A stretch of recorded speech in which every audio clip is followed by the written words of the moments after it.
Okay, ఈరోజు మాత్రం మనం చూసుకునే వాక్యం ఎక్కడి నుంచి వచ్చింది అంటే పత్రికల నుంచి వచ్చింది. పత్రిక అని ఎందుకు అన్నారంటే అది జైల్లో నుంచి లెటర్ అనమాట. పత్రిక అని ఎందుకు అన్నారంటే అది లెటర్.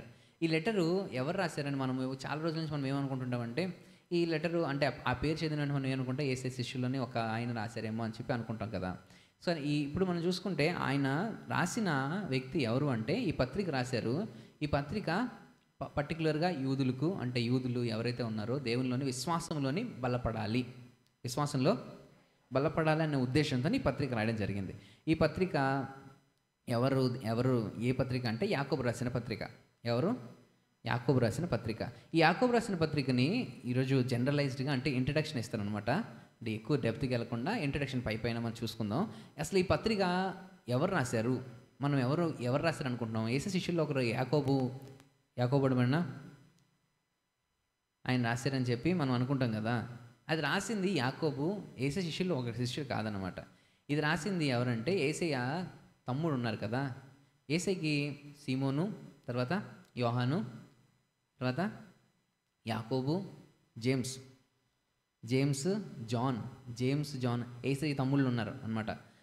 వారు యేసయ్య చనిపోయిన తర్వాత, పునరుద్ధానమైన తర్వాత, అప్పటికి అంటే ముందు అవిశ్వాసులుగా ఉండేవారు అనమాట. కానీ తర్వాత దేవుని తెలుసుకొని దేవునిలోకి వచ్చిన తర్వాత దేవునిలోని బలపడి, తర్వాత ఏమో దేవునిలోని ఎదగడం మొదలుపెట్టి, తర్వాత దేవుని రాజ్యాన్ని ప్రకటించడానికి బలమైన సాధనంగా వాడబడ్డారు.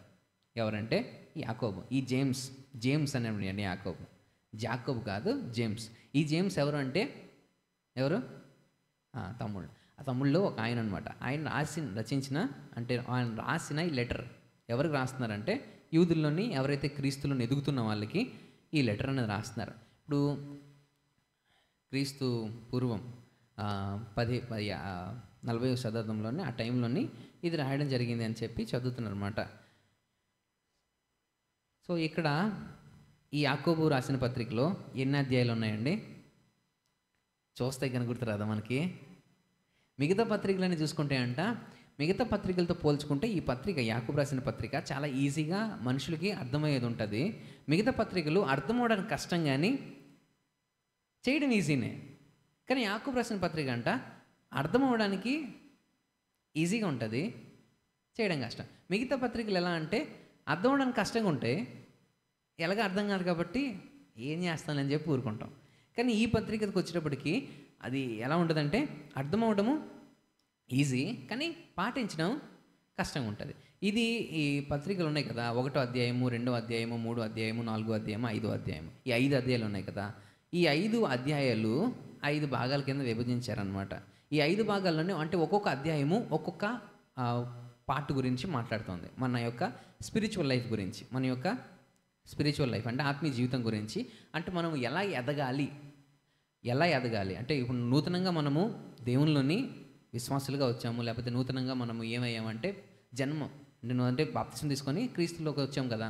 ఇప్పుడు మనము అంటే ఏదైతే నేర్చుకోవడానికి ఈజీగా ఉంటుంది, లేకపోతే వినడానికి మనకి అంటే ఏది ఇంపార్టెంట్, విశ్వాస జీవితంలోని ఏది ఇంపార్టెంట్ అని చూసుకుంటుంటే దానిలోని ప్రాముఖ్యంగా మనకు కనిపించేది ఏది అంటే యాకోబు రాసిన పత్రిక. ఈ యాకోబు రాసిన పత్రిక 5 పార్ట్స్ అన్నాను కదా. ఒకటి ఫస్ట్ అధ్యాయము దేని గురించి మాట్లాడుతానంటే ఫస్ట్ అధ్యాయం మొత్తము శోధనతో పోరాటము. ఎలా పోరాడాలంట మనము పేషెన్స్తోని పోరాడాలి. పేషెన్స్ అంటే ఓర్పుతోని ఈ పోరాటాన్ని మనము పోరాడాలి అని 1వ అధ్యాయం మొత్తం మనకి కనబడుతుంది. ఏముంటుందంటే మీ విశ్వాసమునకు కలుగు పరీక్ష ఓర్పును పుట్టించునని ఎరిగి మీరు నానా విధమునైన శోధనలో పడినప్పుడు అది మహా ఆనందమని ఎంచుకొనుడి. ఇప్పుడు మనకి శోధన వచ్చిందంటే మనకి శోధన ద్వారా మనకి ఏమొస్తుందండి? ఓర్పు.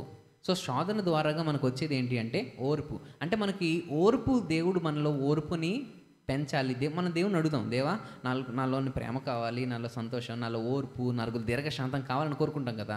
మనం దీర్ఘశాంతం కావాలని కోరుకున్నప్పుడు ఈ ఓర్పును పుట్టించేది ఏంటి అంటే శోధన. అంటే శోధన వస్తున్నప్పుడు మనం ఎంత ఓర్పు కలిగి దాన్ని ఎదిరిస్తున్నాము, ఆ శోధనని ఎలా ఎదిరించాలి అనేది మొదటి అధ్యాయం మొత్తం అక్కడ చదువుకుంటూ వస్తే మనకు అక్కడ కనబడుతుంది.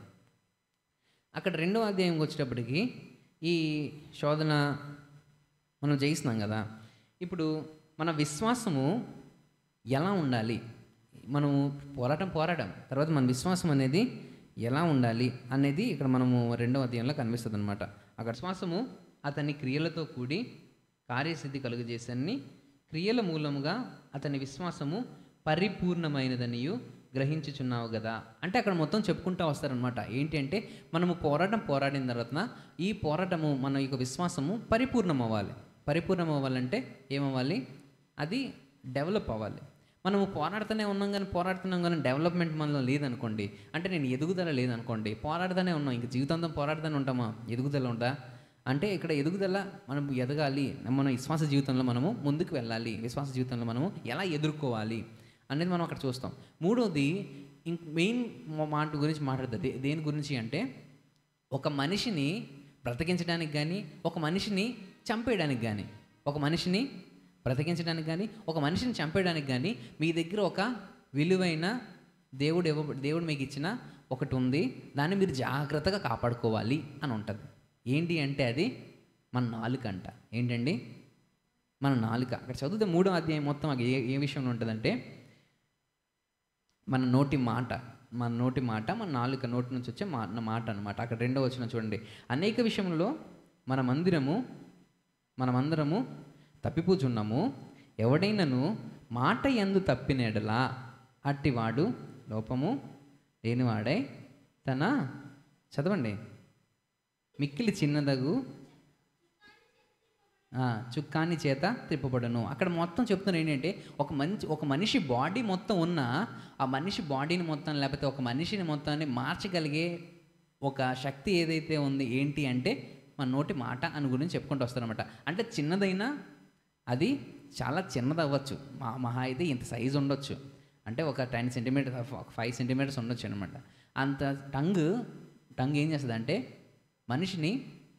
ఒక మనిషిని బ్రతికించగలదు, ఒక మనిషిని చంపేయగలదు, ఒక మనిషిని బ్రతికించగలదు, చంపేయగలదు. మీకు ఒక ఎగ్జాంపుల్ చెప్తాను. అక్కడ జడ్జిమెంట్ ఇస్తున్న ఒక జడ్జి అంట, అక్కడ తను కింద నుంచి ఆయనకి లెటర్ వచ్చింది, జడ్జిమెంట్ ఇవ్వాలి. ఈ జడ్జిమెంట్ ఇచ్చిన ఈయన ఈ లెటర్ పాస్ చేస్తే ఆ ఉరి తీసేవాళ్ళు ఒక మనిషిని ఉరి తీస్తారనమాట. ఆ లాస్ట్ టైంకి వచ్చేటప్పటికి ఏమైంది అంటే ఆ యొక్క ఉరి తీయాలనుకున్న వ్యక్తి ఎవరైతే ఉన్నారో ఆయన చూసిన తర్వాత ఈయనకి జాలి అనిపించి ఆయన చంపొద్దులే, ఆయన విడిచిపెట్టేయండి అని లెటర్ రాస్తున్నాడు. ఏమని రాస్తున్నాడంటే kill him not leave him అని రాశారు. ఇప్పుడు లెటర్ రాసిన తర్వాత కామా పెట్టాల్సిన ప్లేస్లో ఆయన సరిగ్గా పెట్టలేదు. Kill him not leave him దగ్గర కిల్ హిమ్ పక్కన కామా పెట్టి నాట్ లీవ్ హిమ్ అని లెటర్ పంపించేశాడు, వెళ్ళిపోయింది అది. ఇప్పుడు కామా పెట్టాల్సింది ఎక్కడంటే కిల్ హిమ్ నాట్ పక్కన పెట్టి కామా లీవ్ హిమ్ అంటే ఆయన ఉద్దేశం ఏంటంటే చంపొద్దు, వదిలేయండి, చంపొద్దు పక్కన కామా పెట్టి వదిలేయండి అని ఆయన రాయాలనుకున్నాడు. కానీ ఈయన రాయడం ఎలా రాశాడంటే చంపొద్దు, ఆయన వదిలేయండి అని ఉంది కదా, ఈయన చంపండి పక్కనేమో కామా పెట్టి వదలొద్దు అన్నట్టు, అంటే ఇంగ్లీష్లోని అలాగే వెళ్ళిపోయింది కామా పెట్టండి ప్లేస్లో. అది ఏమైందంటే ఆ వ్యక్తి మొత్తానికి ఉరి తీసేసి చంపేశారు. ఇప్పుడు ఆయన ఇచ్చిన ఆ యొక్క మాట చిన్న కామానే, అవునా, చిన్న కామానే, అదేం చేసింది, ఒక మనిషి ప్రాణాన్ని తీసేసింది. అక్కడ చదువుకుంటూ వస్తే ఈ 3వ అధ్యాయం మొత్తం ఎందుకు చెప్తారంటే ఆ చిన్న నాలుక మన ఒక జీవితాన్ని బాగు చేయడానికి మనం వాడుతున్నామా, లేదా ఒక జీవితాన్ని పాడు చేయడానికి వాడుతున్నామా, ఆ యొక్క సాధనము మనం ఎలా వాడుతాం. అక్కడ చదివితే 6వ వచనం చూడండి. నాలుక అగ్నియే, నాలుక మన అవయములలో ఉంచబడిన పాప ప్రపంచమై సర్వ శరీరమునకు మాలిన్యము కలుగు చేయొచ్చు, ప్రకృతి చక్రమునకు చిచ్చు పెట్టును, అది నరకం చేత చిచ్చు పెట్టబడను. ఇప్పుడు ఏమంటున్నారు అక్కడ, నాలుకంట చిన్నదున్నా అది అగ్ని లాంటిదంట. అదేం చేస్తుంది, ఆ చిన్న మాట అనిందనుకో శరీరం మొత్తానికి ఏమవుతుందంట, చిచ్చు పెడుతుందంట, చిన్న మాట. సో మనం అక్కడ ఏం చెప్తానంటే మన నాలుకని చాలా జాగ్రత్తగా కాపాడుకోవాలి, మన మాట అనేది చాలా జాగ్రత్తగా కాపాడుకోవాలి. సో మన మాట ఎలా ఉంటుందో దాన్ని బట్టి మన యొక్క ప్రవర్తన అనేది ఉంటుంది, అవునా. అంటే మనం మాట మంచిగా మాట్లాడామనుకోండి, చూసే వాళ్ళు ఏమనుకుంటారంటే మనల్ని మంచిగా తీసుకుంటారు. మనం చెడ్డగా మాట్లాడుతున్నాం అనుకోండి, మనతో పాటు ఉన్నవారు కానీ, లేకపోతే మనము క్రైస్తవులు కానీ చెప్పుకుంటున్నాం మనం కానీ, లేదా నేను క్రీస్తుని ఎరిగిన ఉన్నానని చెప్పుకుంటున్న మనం కూడా మన నోటి మాట ద్వారాగా ఏమైనా తప్పు చేస్తున్నాం అనుకోండి, అది ఏం చేస్తున్నట్టు నరకంలోకి తీసుకెళ్తుందంట. చిచ్చు పెట్టి మనల్ని నరకంలోకి తీసుకెళ్తుంది అని అక్కడ 3వ అధ్యాయం మొత్తం ఉంటుందన్నమాట. అంటే మన నాలుక ఎంత భయంకరమైంది, ఆ నాలుకని ఎలాగా కాపాడుకోవాలి, ఆ నాలుకని ఎలా కాపాడుకోవాలి. ఫస్ట్ది ఏం చెప్పాను, ఫస్ట్ అధ్యాయంలో ఏముంటుంది, ఓర్పుతో శోధనని జయించాలి. మన యొక్క పోరాటం, ఓర్పుతో మన పోరాటం. రెండవది విశ్వాసాన్ని పరిపూర్ణం చేసే ఎలాగా అనేది మనం చూస్తాం. మూడవది మన నాలుకని, మన మాటని చాలా జాగ్రత్తగా ఉంచుకోవాలి. అక్కడ 4వ అధ్యాయంలో చూస్తే మనము మాట ద్వారాగా అంటే మనము ఇక విశ్వాసాలు ఇవన్నీ బాగానే ఉన్నాయి. ఇప్పుడు మనము దేవుణ్ణి అడగాలి. ఏమని అడగాలి? దేవా, నా జీవితంలో నేను ఏమైనా పొందుకోవాలి, లేకపోతే నేను దేవుణ్ణి ఎలా అడగాలి అనేది మనం అక్కడ 4వ అధ్యాయం మొత్తం చూస్తాం. ఏముంటుందంటే నేను దేవునితో ఎలాగా అడగాలి. దేవుణ్ణి అంటే మన విశ్వాసంలో ఉంటున్నాం, ఎలాగ ఉంటున్నాం, అన్నీ చేస్తున్నాం, కానీ దేవుణ్ణి ఎలాగ అడగాలో తెలియకపోయింది అనుకోండి, మనం అడిగింది ఏదో రకంగా అడిగేస్తున్నాం. అంటే మనము సొంత క్రియలు బట్టి, లేకపోతే ఏదేదో ఆలోచించి, లేకపోతే మనము ఏదో ఆలోచించుకుంటూ అపవాది యొక్క ఆలోచనలు మన మైండ్లో పెట్టేసి మనం అడుగుతున్నాం అనుకోండి, అది మనం పొందుకోలేము అంటున్నారు. అంటే మనం అడిగేది పొందుకోవడానికి ఎలాగా ఆస్కారం అవుతుంది అనేది ఈ 4వ అధ్యాయంలో మనకు కనబడుతుంది. ఎలాగ అడగాలి అంట, మీరు అడిగినను మీ భోగం నిమిత్తము ఉపయోగించుటకై దురుద్దేశంతో అడుగుదురు గనుక మీకేమీ దొరకట్లేదు అని చెప్పుకుంటూ వస్తున్నారనమాట. సో మనం ఎలాగ అడగాలి, ఎలాగ అడగకూడదు, దేవుని దగ్గరికి మనము మన యొక్క విజ్ఞాపన కానీ, లేకపోతే మన యొక్క అవసరత కానీ, లేకపోతే దేవా నాకు ఇది పలానా విషయం నాకు కావాలి ప్రభువా, లేకపోతే పలానాది నేను ఆశిస్తున్నాను ప్రభువా అనేది మన హృదయంలో ఉంటుంది కదా. సో ఇది మనం దేవునికి ఎలాగా చెప్పాలి అంటే, యూదుల్లోని లేకపోతే క్రైస్తవుల్లోని చాలామంది తెలియదు కదా. అంటే ఎలాగ అడిగింది అంటే ఏదోలాగా అడిగేస్తాను, లేకపోతే ఏదేదో చెప్పేస్తాను, నేను అడిగేస్తానంటే మన మాటలు సరిగా లేదు కానీ అడిగేస్తామంటే మనం పొందుకోలేము అని ఆయన చెప్తున్నారు అనమాట. సో 5వ దానికి వచ్చేటప్పటికి వీటన్నిటికైనా ప్రాముఖ్యమైనది ప్రార్థన అని చెప్తారు. వీటన్నిటిలో కన్నా ప్రాముఖ్యమైనది ప్రార్థన. ఈ ప్రార్థన మన ఒక్కరికే కాదు, మనతో పాటు ఉన్న వాళ్ళందరికీ ఉపయోగపడాలి అని చెప్తారనమాట. ఏం చెప్తున్నారు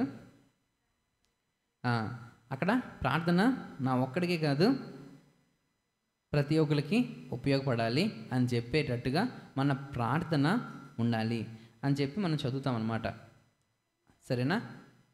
ఇప్పుడు 5 ఇంపార్టెంట్ పాయింట్స్ మన యొక్క విశ్వాస జీవితంలోని యాకోబు పత్రికలో నుంచి మనకు కనిపిస్తాయి. 5 ఇంపార్టెంట్ పాయింట్స్ ఏంటంటే, 1 ఓర్పుతో శోధనని చేయించాలి. శోధన అంటే ఏంటి? ఇప్పుడు శోధన అంటే ఏంటి చెప్పండి? ఏదైతే దేవుని యొక్క పనిని అభ్యంతరపరుస్తుందో అదే శోధన. అభ్యంతరపరుస్తుందో శోధన కానీ మనం జయించలేం. అభ్యంతరపరిచేసింది మనము ఆలోచించేసాం, మనము మనసులో తీసేసుకున్నామంటే అది పాపం అయిపోతుంది. శోధన అంటే అది అభ్యంతరపరుస్తుంది, అంటే మనల్ని ఇబ్బంది పెడుతుంది, దేవుని పని చేయకుండా, లేకపోతే దేవుని కార్యానికి ఇబ్బంది కలిగిస్తుంది. అది శోధన. ఈ శోధనలు మనం ఏం చేయాలంటే ఓర్పుతో ఎదుర్కోవాలి. ఈ టెంప్టేషన్స్ మనం ఏం చేయాలి? శోధనని ఓర్పుతో ఫైట్ చేయాలి. సో మనము ఫైట్ చేసేటప్పుడు ఎలా ఫైట్ చేయాలి అనేది అక్కడ మనం 2వ అధ్యాయంలో మనకు కనిపిస్తూ ఉంటుంది. ఇప్పుడు మనం శోధన ఫైట్ చేస్తున్నాం కదా, ఇప్పుడు మనము మొదటి అధ్యాయంకి వచ్చేద్దాం. ఇప్పుడు ఇంట్రడక్షన్ మనం అయిపోయింది. ఫస్ట్ అధ్యాయంకి వచ్చేటప్పటికి అక్కడ మనం చూస్తే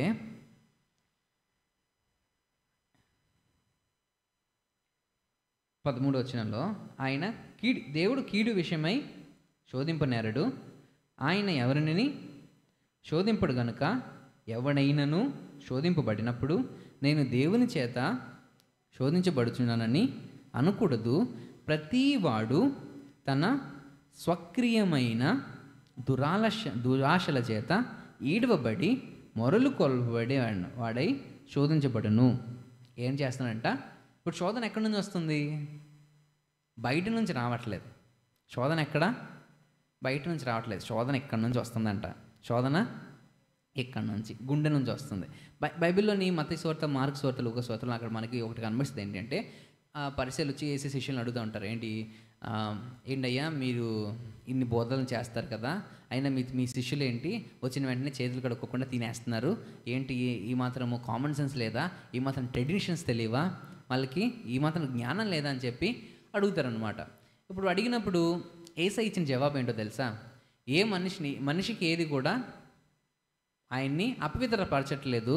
అంటే తినే వస్తువు ఆయన అపవిత్రపరచట్లేదు. అంటే ఏదైతే నోట్లోకి వెళ్తుంది, అది కడుపులోకి వెళ్తుంది, అది బయటికి వెళ్ళిపోతుంది, అది ఆయన్ని ఏం చేయట్లేదు, అపవిత్రపరచట్లేదు. కానీ ఆయన హృదయం లోపల నుంచి ఏదైతే వస్తుందో అదే ఆయనని అపవిత్రపరుస్తుంది. ఇప్పుడు శోధన లోపల నుంచి రావడం అంటే ఏంటో తెలుసా? శోధన లోపల నుంచి రావడం, ఎక్కడో పాట ఏదో వస్తుంటుంది, లోపల మనకి ఏమనిపిస్తుంది? ఆ పాట తెలుసు కదా, తెలిస్తే మనం ఏం చేస్తాం? మెల్లిగా సినిమా పట్టు కదా, పాడకూడదు కానీ కాలు మాత్రం చక్క కొడతా ఉంటాం. అంటే మనం ఏం చేస్తున్నట్టు? లోపలైతే నాకు చెయ్యాలని ఉంది కానీ నేను క్రైస్తవుని అయిపోయాను, నాకు తిట్టాలని ఉంది కానీ నేను క్రైస్తవుని అయిపోయాను, నాకు అనాలని ఉంది కానీ నాకు కొట్టాలని ఉంది కానీ నేనేమైపోయాను? క్రైస్తవుని అయిపోయాను. లేకపోతే నేను కానీ అలాగా ఉండుంటేనా ఈ పాటికి ఏం చేసేటోడిని, మొత్తం చేసేటోడిని. అంటే మన లోపల ఏముంది? మన క్యారెక్టర్ ఏంటి? మన హృదయంలో మనం దేని గురించి దేని గురించి మనం అంటే పోరాడుతున్నాం? దేవుని యేసే ఒక మాట చెప్తారు ఏంటంటే, ఎవరైతే నన్ను వెంబడించాలనుకుంటున్నారో వాళ్ళు ఏం చేయాలంట? తనకు తాను ఉపేక్షించుకొని తన సిలువను మోసుకొని రావాలి. అంటే die to yourself daily. అంటే మన యొక్క, అంటే నాట్ మై విల్, అంటే నా సొంత ఆలోచన కాదు, అంటే నా ఇష్టం కాదు. నా ఇష్టం ఏంటి? అక్కడికి వెళ్ళి వాళ్ళతో మాట్లాడాలి, లేకపోతే వాళ్ళకి వెళ్ళి వాళ్ళతో తిట్లు తిట్టాలి, లేకపోతే వాళ్ళతో కలిసి ఎంజాయ్ చేయాలి, లేకపోతే వాళ్ళతో కలిసి పాటలు పాడుకోవాలి, వాళ్ళతో కలిసి ఎంజాయ్ చేయాలి. అది నా ఇష్టం. కానీ నా ఇష్టం కాదు, నీ చిత్తమే. అది మనము శోధనని జయించడం కదా. ఒక పాస్టర్ గారు చెప్తూ ఏం చెప్పారంటే, ఆయన బుక్లో రాశారనమాట. ఏంటి అంటే, మన హృదయంలోని 2 ఉంటాయంట. ఒకటి సిలువ, ఇంకొకటి సింహాసనం. ఒకటి సిలువ, గుర్తుపెట్టుకోవాలి బాగా. ఒకటి సిలువ, ఇంకొకటి సింహాసనం అంట. ఈ సింహాసనం అంటే ఏంటి? ఒక పెద్ద చైర్ అనమాట సింహాసనం అంటే ఒక రాజు కూర్చునే ప్లేస్. రాజు అంటే అధికారం, సింహాసనం అంటే అధికారం. ఇంకొకటి సిలువ. ఇప్పుడు మనము యేసయ్యకి హృదయంలోని స్థానం ఇచ్చామా లేదా? నేను ఇచ్చాను, మీరు ఇచ్చాను, అందరు ఇచ్చాం. యేసయ్యకి స్థానం ఇచ్చిన తర్వాతన యేసయ్యకి స్థానం ఇచ్చిన తర్వాతన యేసయ్యని మనం సింహాసనం ఎక్కిస్తున్నామా, లేకపోతే యేసయ్యని సిలువ ఎక్కిస్తున్నామా అనేది, దానిపైన మన ఆత్మీయ జీవితం అనేది నిలబడి ఉంటుందని మనం చెప్పారు. ఎలా అంటే అందులోని నేను కూడా ఉంటాను. ఇప్పుడు నేను సింహాసనం మీద కూర్చుంటే యేసయ్యని ఎక్కడ పెట్టినట్టు? సిలువ మీద పెట్టినట్టు. ఇప్పుడు యేసయ్యని సింహాసనం మీద పెడితే నేను సిలువ ఎక్కాలి. అంటే యేసయ్య ఏం చేశారు అంటే, అక్కడ గెత్సేమనే తోటలో ప్రార్థన చేస్తే ఏం చెప్పారు? ప్రభువా, నాకు నీ చిత్తమే. ఏంటి? నీ చిత్తమైతే దీన్ని గీనెని ఇక్కడ నుంచి తొలగించు, కానీ ఇది నా ఇష్టం కాదు, నీ చిత్తమే. అంటే నాకు సిలువ ఎక్కాలని లేదు, అంటే నన్ను నేను ఉపేక్షించుకోవాలని నాకు లేదు, కానీ నీ ఇష్ట ప్రకారం, అంటే నీ చిత్త ప్రకారం నేను చేయాలనుకుంటున్నాను, నేను చేస్తున్నాను అని చెప్పి ఆయన తీసుకున్నారు కదా. అది సిలువ ఎక్కడం అనమాట. ఇప్పుడు మనము సిలువ ఎక్కాలి, మనం ఆ హృదయంలో 2 స్థానాలు ఉంటాయి. ఎయిదర్ నువ్వు సింహాసనం ఎక్కాలి, లేదా సిలువ ఎక్కాలి. ఇప్పుడు సిలువ ఎక్కాలి అంటే నువ్వు ఉపేక్షించుకోవాలి, అంటే నా ఇష్టం కాదు, నీ చిత్తమే అని చెప్పి సింహాసనం ఎవరికి ఇవ్వాలి? దేవునికి ఇవ్వాలి. అంటే ఆ సింహాసనం పైన అంటే దేవునికి అధికారం ఇచ్చామనుకోండి, అప్పుడు మనం అంటే మనకు కోపం వస్తుంది అనుకో, మనకి కోపము ఇక్కడ వరకు వచ్చేసింది అనుకో, దాన్ని ఏం చేయాలి? మింగేయాలి. అంటే మనల్ని దాన్ని చంపేయాలి. ఏం చేయాలి? వీలైనంత వరకు మనం ఏం చేయాలి? చంపేయాలి. లేకపోతే మనకి నోటి నుంచి ఇక్కడ వరకు మాటలు వచ్చేసినాయి, తిట్టాలన్నంత, బూతులు మాట్లాడాలన్నంత వచ్చేసింది అంటే, అలాంటి సహవాసం కలిగి ఉంటే మాటలు వస్తాయి కదా. సో అంటే అంతవరకు వచ్చేసింది అనేసాను అని అంటే కుదరదు. అంటే అది లోపల ఇక్కడ పుడుతున్నప్పుడు ఏం చేయాలి? హృదయంలో వస్తున్నప్పుడే, ఆలోచన ఇప్పుడు మన హృదయంలో వస్తున్నప్పుడు ఏం చేయాలి? చంపేయాలి. అంటే అక్కడ మనం చదువుతాం కదా, అంటే మన క్రియలు మన యొక్క విశ్వాసాన్ని రిఫ్లెక్ట్ చేస్తూ ఉంటాయి. క్రియలు విశ్వాసాన్ని రిఫ్లెక్ట్ చేస్తూ ఉంటాయి. అక్కడ ఆ మొదటి అధ్యాయంలో మనం చదువుకుంటూ వస్తే కిందకు వస్తే మనం ఒకసారి డిస్కస్ చేస్తాం. ఏంటంటే అక్కడ ఆయన చెప్తూ వచ్చారు ఏంటంటే, చూస్తే నా ప్రియ సహోదరులారా మీరు ఈ సంగతి ఎరుగుదురు గనక ప్రతి మనుషుడు వినుటకు వేగిరపడుటకు మాట్లాడుటకు నిదానించువాడును, కోపించుటకు నిదానించువాడునై. అంటే కోపడడానికి వెంటనే కోపపడేవాడుగా ఉండకూడదు, వెయిట్ చేయాలి. ఏం చేయాలి అంటే నాకు టైం వస్తుంది నేను కోపపడతానని కాదనమాట.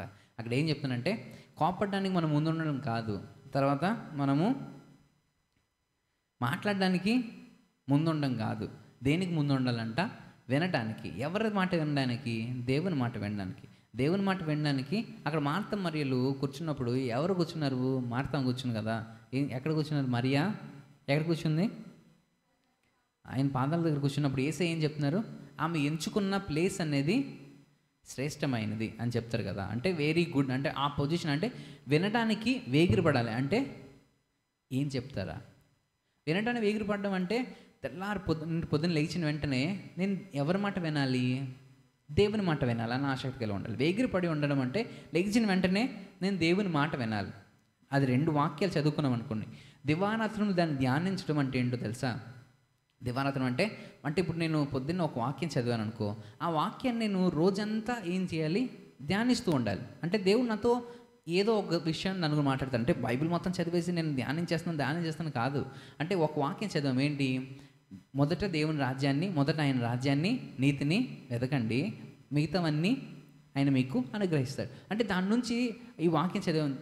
మనం వాక్యం చదివాం కదా, దేవా ఈ వాక్యము నాకు అర్థమయ్యేటట్టు నువ్వు చెప్పు ప్రభువా అని మనం ఎప్పుడు అడుగుతామో దేవుడు చెప్పడానికి రెడీగా ఉంటారు. సో దేవుడు చెప్పిన తర్వాత మనం ఏం చేయాలి అంటే మనం దాన్ని ధ్యానిస్తూ ఉండాలి. ఏం చేయాలి? ధ్యానిస్తూ ఉండాలి. అది కానీ ఎగిరిపోయిందంటే మనం విశ్వాస జీవితంలో ఉండలేము. అదే ఆయన చెప్పుకుంటూ వస్తారనమాట. కిందకు వస్తున్న కొద్ది ఏం చెప్తారంటే వాక్యాన్ని మనం చదువుతాం, కానీ ఆ నెక్స్ట్ మినిట్కి పొద్దున్న చదివాం, అయ్యగారు చెప్పారండి, ఇంట్లో చెప్పారండి, చర్చిలో చెప్పారండి, పొద్దున్న లేచిన వెంటనే వాక్యం చదవాలి, నైట్ పడుకునే ముందు వాక్యం చదవాలి, మధ్యలో ఒకసారి వాక్యం చదవాలి. వాక్యం చదివానండి, ఏమైంది? తర్వాతకి ఏమైంది? మర్చిపోయాం. అక్కడ ఆయన అదే చెప్తాడు. ఆయన ఒకటి చెప్తారు ఏంటి అంటే, ఒకళ్ళు మీరు ఇంటికి వెళ్ళిన తర్వాతన అద్దంలో చూసుకుంటారు, అద్దంలో చూసుకున్న తర్వాతన బయటకు వచ్చేస్తారు. వచ్చిన తర్వాతన తన ముఖాన్ని ఒక మనిషి ఎలాగైతే మర్చిపోతాడో బైబిల్ చూసినప్పుడు వాక్యం మొత్తం గుర్తు వస్తుంది. బైబిల్ మూసేసిన తర్వాత మొత్తం మర్చిపోతూ ఉంటాం. సో ఇలాగా మన విశ్వాస జీవితం మన పోరాడుతున్నట్టు కాదంట. ఇప్పుడు మన ఇంట్లోని అద్దం పెట్టుకున్నాం అనుకో, పెద్ద అద్దం పెట్టుకున్నాం. మీరు అద్దాన్ని చూస్తారా? అద్దంలో ఉన్న మిమ్మల్ని చూసుకుంటారా? చెప్పండి. ఇప్పుడు ఇది ఒకటి అద్దం ఉందనుకోండి, ఇలాగా అద్దంలో కనబడుతున్నాను అనుకో, ఇప్పుడు నేను ఈ అద్దాన్ని చూస్తానా లేకపోతే అద్దంలో ఉన్న నన్ను నేను చూసుకుంటానా? కదా. అంటే మనల్ని మనము అద్దంలో చూసుకుంటాం. ఇప్పుడు కొంతమంది ఉంటారు ఏం చేస్తారంటే అద్దం బాగుంది అని చెప్పి వెళ్ళిపోతారా? చాలామంది మనం చేస్తుంది అదే. ఏం చేస్తుంది తెలుసా? వాక్యం వింటాం, వాక్యం బాగుందండి, వాక్యం బాగుందని అంతే, నెక్స్ట్ మినిట్కి మర్చిపోవడమే. అద్దం బాగుందంటే బైబిల్ బాగుంది, వాక్యం బాగుంది అంటే ఈ వాక్యం బాగుందంటాం, అద్దం బాగుంది. ఈ అద్దాన్ని మనం ఏం చేయాలి? అద్దంలో ఎవరు కనబడాలి? ఈ అద్దం మనల్ని మార్చాలి. ఈ అద్దం నా జీవితాన్ని మార్చాలి. ఈ అద్దం నాలో మార్పు తీసుకురావాలి. ఈ అద్దం అంటే నాలో ఎక్కడైనా మచ్చలు ఉన్నా లేకపోతే ఏవైనా ఉంటే ఈ అద్దం ద్వారా నేనేం చేసుకోవాలి? సరి చేసుకోవాలి. మనం ఏం చేస్తాం? అద్దం చూసి అద్దం బాగుంది అని చెప్పి వెళ్ళిపోతే ఆ అద్దానికి వాల్యూ ఏమైనా ఉందా? లేకపోతే మనం అద్దాన్ని సరిగా వాడుతున్నట్ట? దాన్ని ఏమంటారు? పొరలేనట్టు అంటారు కదా. పొరలోని గడ్డి ఉందా లేకపోతే ఏముందని అడుగుతాం కదా. అంటే చాలామంది మనం చేస్తుంది కూడా అదే. ఏంటి? ఈరోజు బైబిల్ ఇలా ఓపెన్ చేసిన వెంటనే వాక్యం కనిపించింది, మంచి వాక్యం వచ్చింది, చాలా మంచి వాక్యం వచ్చింది, ఈరోజు అంతా ఈ వాక్యమే దేవుడు నాతో ఉంటాడు అని చెప్పి మూసేస్తాం. కానీ ఈ వాక్యం మన జీవితంలోని ఏం మార్పు తీసుకొచ్చింది అది ఇంపార్టెంట్. అక్కడ మనం చదివితే మొదటి అధ్యాయంలో వచ్చి చదువుకుంటూ 2వ అధ్యాయం చదువుకుంటూ వస్తుంటే ఏముంటుందంటే, నువ్వు వాక్యం చదువుతున్నావు, ఈ వాక్యం పొద్దున్న చదివిన ఒక్క వాక్యము ఆ రోజు మనలో ఏ మార్పు తీసుకొచ్చింది? ఈరోజు నేను చదివిన వాక్యము, పొద్దున్న ఒక వాక్యం చదువుంటాను, మీరు చదువుంటారు, ఏదో వాక్యం చదివారు కదా, ఆ వాక్యము మీ జీవితంలో, నేను చదువుకున్న వాక్యము నా జీవితంలో ఏ మార్పు తీసుకొచ్చింది? ఆ రోజు మనం వాక్యం చదువుకున్నాం ఏంటి? నువ్వు రాజ్యాన్ని నీతిని ఎదుకు, లేకపోతే నీ తోటి సహోదరుడితో ఇలా ఉండు, లేకపోతే గొడవలు పడద్దు, ఏదో వాక్యం మనకి విన్నాం, దాన్ని ధ్యానించాం. ఇప్పుడు ఆ వాక్యము నా జీవితంలో ఏ మార్పు తీసుకొచ్చింది? ఆ మార్పు తీసుకొస్తేనే మనం పోరాటాన్ని మంచిగా పోరాడుతున్నట్టు. మార్పు తీసుకురావట్లేదంటే ఆ 99% మనుషులు ఉన్నారు కదా, ఏం చేస్తారు? అద్దం చూసి, అద్దం బాగుంది, ఆదివారం వాక్యం సూపర్ చెప్పారండి, ఆదివారం వాక్యం చాలా బాగుంది, నెక్స్ట్ మినిట్కి ఏం చేస్తాం? మళ్ళీ యథాస్థితికి వెళ్ళిపోతాం. సో అలా ఉండకూడదని చెప్తున్నారనమాట. అక్కడ స్టార్టింగ్లో ఆయన చదువుతూ వస్తే మొత్తం ఇంటికి వెళ్ళిన చదవండి. ఏముంటుందంటే, నా జీవితము ఈరోజు చదివిన నేను వాక్యం ద్వారాగా మార్చబడిందా, లేకపోతే చిన్న మార్పు, పెద్ద మార్పు ఏమైనా అవసరం లేదు, చిన్న మార్పు అయినా పర్లేదు. అంటే నువ్వు క్రియలు లేని విశ్వాసం వ్యర్థము అని వాక్యం చదివారు. ఇప్పుడు క్రియలు అంటే ఏంటి? నాలో మంచి పనులు. ఇప్పుడు మనము ఆ వాక్యం చదివాము, ఆ వాక్యం చదివిన తర్వాత నేను కొంచెం ధ్యానించాను, ఇది బాగుంది, ఈ వాక్యం బాగుంది అని చెప్పి కాసేపు అనుకున్నాం. తర్వాత బయటికి వెళ్ళిన తర్వాత ఏదో పనిలోని వెళ్తుంటే ఎవరో ఒక వ్యక్తి వచ్చాడు, వచ్చి అయ్యా ₹2 లేదా రూపాయి ధర్మం చెయ్యయ్యా అని అడిగాడు. ఇప్పుడు మనం వాక్యం చదివామా, అది మనలో ఫలిస్తుంది అంటే మనం ఏం చేయాలి? ఆయనకొకటి, వాళ్ళ పక్కన వ్యక్తి ఏమంటాడు, ఎందుకు ఇస్తున్నారండి, ఆయనకి తెలియ కాళ్ళు చేతులు ఉన్నాయి కదా, బాగానే ఉన్నాడు కదా అని అడుగుతున్నాడు కదా, వెళ్ళిపోయాడు కదా అనేసి ఏదో అన్నారు. కానీ నేను వాక్యం చదివిన నేను ఏం చేయాలి? ఇవ్వగలగాలి. ఇప్పుడు నేను ఇవ్వలేదు అనుకోండి, ఆ వాక్యం నాకు ఫలించినట్ట? ఏదో అదే అద్దంలో చూసుకున్న మొఖంలోనే మన జీవితం ఉంటుంది. ఏమైపోతుంది? చూస్తాం బాగుంది, తర్వాత మూసేస్తాం. అద్దం చూసాం బాగుంది, మూసేస్తాం. లేదా మన జీవితంలోని ఒక మార్పు రావాలి అని చెప్తున్నారన్నమాట. ఈ మార్పుకు మెల్లిమెల్లిగా చదువుకుంటూ వస్తే 5 విషయాలు, అక్కడ 5 అధ్యాయుల్లోని 5 మాటలు చూస్తాం. ఇప్పుడు కొంచెం చదువుకున్నాం కదా, నెక్స్ట్ టైం వచ్చేటప్పటికి ఇంకొంచెం డెప్త్గా మనం ఆలోచిద్దాం. ఏంటి? ఫస్ట్ది ఏంటి? మన విశ్వాసంలోని ఈ పోరాటము ఎలా పోరాడుతున్నాము అంటే, వాక్యము మన హృదయంలో ఉంటేనే మనం పోరాడగలుగుతాం. వాక్యం లేకపోతే మనము పోరాడలేము, మోసపోతాం. ఏం చేస్తున్నాం? మనల్ని మనం మోసం చేసుకుంటున్నాం. నాకు వాక్యం అంతా గుర్తుంది అని మళ్ళీ చూసినప్పుడు వెంటనే నేనే అన్నట్టు గుర్తొస్తుంది అనమాట. నా వాక్యమే, నేను చదివిన వాక్యమే అని గుర్తు వస్తుంది. తర్వాత మళ్ళీ మర్చిపోతాం. సో ఈ పోరాటంలో మనం పోరాడాలి అంటే వాక్యం హృదయంలో ఉంటేనే పోరాడగలుగుతాం. రెండవది మనం చూసింది ఏంటి? సంపూర్ణమైన విశ్వాస జీవితం ఎలా ఉంటుంది? ఇలాంటి పోరాటం చేసినప్పుడే. ఊరికే చేస్తే మన విశ్వాస జీవితంలో ఎందుకు వచ్చామంటే వచ్చాము, వెళ్ళిపోతాం, ఏం జరుగుతుందో తెలియదు, అయిపోయింది, బాగుంది, అర్థంలా ఉంది, అయిపోయిందని వెళ్ళిపోతే వేస్ట్ అనమాట. మూడోది, మనం పోరాడుతున్నప్పుడు మన క్రియలు ఎలా ఉండాలి, మన నోటి మాటలు ఎలా ఉండాలి చూసుకోవాలి. నాలుగోది, మనం దేవుణ్ణి ఎలాగ అడగాలి, దేవునితో ఎలా ప్రార్థించాలి, దేవుణ్ణి ఏ రకంగా అడిగితే మనం పొందుకోగలుగుతాం అనేది చూస్తాం. ఐదవది, మన ప్రార్థన ఎలాంటి ప్రార్థన చేస్తాం, మనం ప్రార్థన చేసే ప్రార్థన నలుగురికి ఉపయోగపడుతుందా, లేకపోతే నేను నా కొరకే ప్రార్థన చేస్తున్నా, పక్కన వాళ్ళ కోసం కూడా ప్రార్థిస్తానా అనేది మనము చూసుకోవాలి. సో మనము ఇంకా కొన్ని విషయాలు ఉన్నాయి, కానీ టైం అవుతుంది కనుక మనము త్వరగా ముందు సాగుదాం. చిన్న మాటలు దేవుడు దీవించి ఆశీర్వదించిన గాక. ఆమేన్. నా మనవిను మెస్సయ్యా, ప్రత్యుత్తరమిమ్మయ్యా, ఒక ఆశ ఉందయ్యా, నా కోరిక తీర్చయ్యా. నా మనవిను మెస్సయ్యా, ప్రత్యుత్తరమిమ్మయ్యా. యవన కాలమందుని కాడి మోయగా, బలమైన విల్లుగా నన్ను మార్చవా. యవన కాలమందుని కాడి మోయగా, బలమైన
రాజశాసనము మార్చి ఎస్తేరు ఆత్మను తీర్చిన దేవా,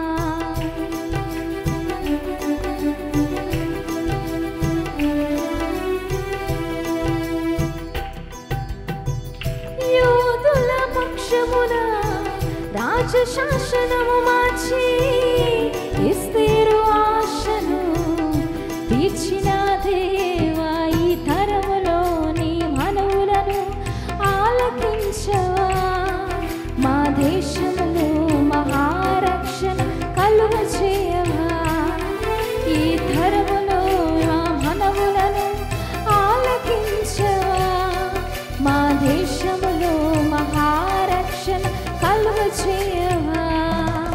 ఒక ఆశ ఉందయ్యా, నా కోరిక తీర్చయ్యా, నా మనవిను మెస్సయ్యా, ప్రత్యుత్తరమిమ్మయ్యా. ఒక ఆశ ఉందయ్యా, నా కోరిక తీర్చయ్యా, నా మనవిను మెస్సయ్యా, ప్రత్యుత్తరమిమ్మయ్యా. యవన కాలమందుని కాడిమోయగా బలమైన విల్లుగా నన్ను మార్చవా, యవన కాలమందుని కాడిమోయగా బలమైన విల్లుగా నన్ను మార్చవా. ఒక ఆశ ఉందయ్యా, నా కోరిక తీర్చయ్యా, నా మనవిను మెస్సయ్యా, ప్రత్యుత్తరమిమ్మయ్యా. ఒక ఆశ ఉందయ్యా, నా కోరిక తీర్చయ్యా, నా మనవిను మెస్సయ్యా, ప్రత్యుత్తరమిమ్మయ్యా. దేవునికి స్తోత్రం. హల్లెలూయా.